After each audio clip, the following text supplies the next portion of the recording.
കെജ്രിവാളിന്റെയും ഹേമന്ത് സോറന്റെയും ഭാര്യമാർ കൂടിക്കാഴ്ച നടത്തി. കെജ്രിവാളും ഹേമന്ത് സോറനും ജയിലിൽ കഴിയുന്നതിനിടെയാണ് ഇരുവരും കണ്ടത്. ജാർഖണ്ഡിൽ നടന്ന അതേ സംഭവമാണ് ഡൽഹിയിൽ ആവർത്തിച്ചതെന്നും ഇതിനെതിരെ ഒരുമിച്ച് പോരാടുമെന്നും ഹേമന്ത് സോറന്റെ ഭാര്യ കൽപ്പന സോറൻ പറഞ്ഞു.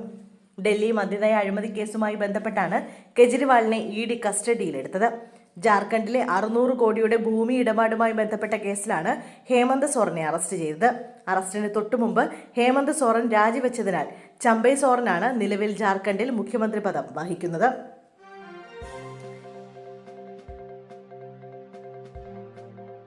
കേരള ബ്ലാസ്റ്റേഴ്സിന് സമനില. ജംഷഡ്പൂരിനോട് സമനില വഴങ്ങി. ഇരു ടീമും ഓരോ ഗോൾ വീതം നേടി. പ്ലേ ഓഫ് ഉറപ്പിക്കാൻ ബ്ലാസ്റ്റേഴ്സിന് ഇനിയും കാത്തിരിക്കണം. 23-ാം മിനിറ്റിൽ ദിമിത്രിയോസ് ഡിയാമൻഡോക്കോസിലൂടെ മുന്നിലെത്തിയ ബ്ലാസ്റ്റേഴ്സിനെതിരെ 45-ാം മിനിറ്റിൽ ജാവിയൻ സിവറിയോയിലൂടെ ജംഷഡ്പൂർ സമനില പിടിക്കുകയായിരുന്നു. 19 കളികളിൽ നിന്ന് 30 പോയിന്റോടെ നിലവിൽ 5-ാം സ്ഥാനത്താണ് ബ്ലാസ്റ്റേഴ്സ്. 3 മത്സരങ്ങളാണ് ബ്ലാസ്റ്റേഴ്സിന് അവശേഷിക്കുന്നത്.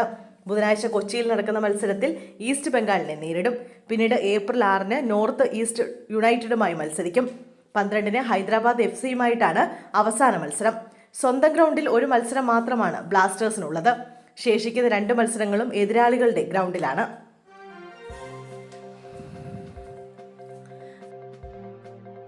ഭാര്യയുമായി വാക്കേറ്റം. സ്വയം കഴുത്തറുത്ത് ജീവനൊടുക്കാൻ ശ്രമിച്ച യുവാവ് മരിച്ചു. തിരുവനന്തപുരം നെടുമങ്ങാട് സ്വയം കഴുത്തറുത്ത് ജീവനൊടുക്കാൻ ശ്രമിച്ച യുവാവ് മരിച്ചു. നെടുമങ്ങാട് കല്ലിയോട് ജംഗ്ഷന് സമീപം വാടകയ്ക്ക് താമസിക്കുന്ന സ്മിതേഷാണ് മരിച്ചത്. 38 വയസ്സായിരുന്നു. കാട്ടാക്കട ടയർ പഞ്ചർ കട നടത്തുന്ന സ്മിതേഷ് ഭാര്യയുമായി വാക്കേറ്റമുണ്ടായതിനു ശേഷം വീട്ടിലിരുന്ന കത്തിയെടുത്ത് സ്വന്തമായി കഴുത്തിൽ മുറിവേൽപ്പിക്കുകയായിരുന്നുവെന്നാണ് പോലീസ് പറയുന്നത്. സ്മിതേഷ് കഴുത്തറക്കുന്നത് കണ്ട ഭാര്യ അശ്വതി നിലവിളിച്ച് തൊട്ടടുത്ത ഫ്ളാറ്റിൽ താമസിക്കുന്നവരെ വിവരം അറിയിച്ചു. തുടർന്ന് നെടുമങ്ങാട് ജില്ലാ ആശുപത്രിയിൽ എത്തിച്ചെങ്കിലും രക്ഷിക്കാനായില്ല. ഇരുവരും നെടുമങ്ങാട് സിനിമയ്ക്ക് പോയി മടങ്ങി വന്ന ശേഷമാണ് വാക്കേറ്റമുണ്ടായത്. 3 മാസം മുമ്പ് 50 പാരസെറ്റമോൾ ഗുളിക കഴിച്ച് ആത്മഹത്യയ്ക്ക് ശ്രമിച്ചിട്ടുള്ള ആളാണ് സ്മിതേഷ് എന്നും നെടുമങ്ങാട് പോലീസ് പറഞ്ഞു. മൃതദേഹം തിരുവനന്തപുരം മെഡിക്കൽ കോളേജ് മോർച്ചറിയിൽ അസ്വാഭാവിക മരണത്തിന് കേസെടുത്തു.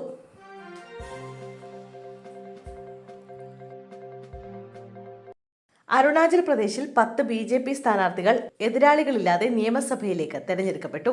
അരുണാചൽ പ്രദേശിൽ മുഖ്യമന്ത്രി പ്രേമ ഖണ്ഡുവും ഉപമുഖ്യമന്ത്രി ചൌനി മെയിനും ഉൾപ്പെടെയുള്ള നേതാക്കളാണ് എതിരാളികളില്ലാതെ വിജയിച്ചിരിക്കുന്നത്. നാമനിർദ്ദേശ പത്രിക പിൻവലിക്കാനുള്ള സമയം അവസാനിച്ചതിനെ തുടർന്നാണ് ഖണ്ഡുവും മറ്റ് 9 പേരും എതിരില്ലാതെ തെരഞ്ഞെടുക്കപ്പെട്ടതായി മുഖ്യ തെരഞ്ഞെടുപ്പ് ഓഫീസർ പവൻകുമാർ സെയിൻ അറിയിച്ചത്. തവാങ് ജില്ലയിലെ മുക്തോ അസംബ്ലി മണ്ഡലത്തിൽ നിന്ന് നാമനിർദ്ദേശ പത്രിക സമർപ്പിച്ച ഏക വ്യക്തി ഖണ്ഡുവാണ്. അതേസമയം കോൺഗ്രസിലെ ബയാംസോക്രി നാമനിർദ്ദേശ പത്രിക പിൻവലിച്ചതിനെ തുടർന്നാണ് ഉപമുഖ്യമന്ത്രി ചൌന മെയിൻ എതിരില്ലാതെ വിജയിച്ചത്. 6 നിയമസഭാ മണ്ഡലങ്ങളിൽ ഒറ്റ നാമനിർദ്ദേശ പത്രിക മാത്രം സമർപ്പിച്ചപ്പോൾ മറ്റ് 4ഇടത്ത് പ്രതിപക്ഷ സ്ഥാനാർത്ഥികൾ പത്രിക പിൻവലിച്ചതോടെയാണ് BJP വിജയിച്ചത്.